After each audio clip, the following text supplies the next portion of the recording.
bir жылдын içinde уже премьер-министр баш болып, Тайырбек Сарпашев, мына Жомарт Оторбаевтар Альфа Телеком боюнча дагы, мына Күмтөр боюнча дагы, азыр Кыргыз газ боюнча дагы маселе айтылып атат. Бизде менеджерлер жок деп. Ел бизден сурайт да, урматтуу коалициялык көпчүлүк. Билбеген адамдарды эмне кармап отурасыңар, кетирбейсиңер, биле турган бардыр деп.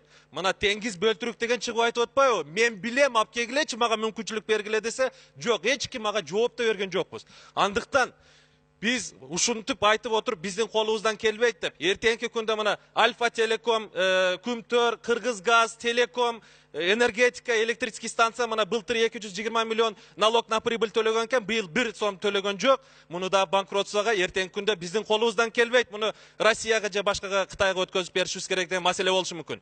Эртең Кыргызстанды биз управлять эте албайбыз, өткөзүп беришибиз керек деген маселе болушу. Рахмат, вакытыңыз бүтті.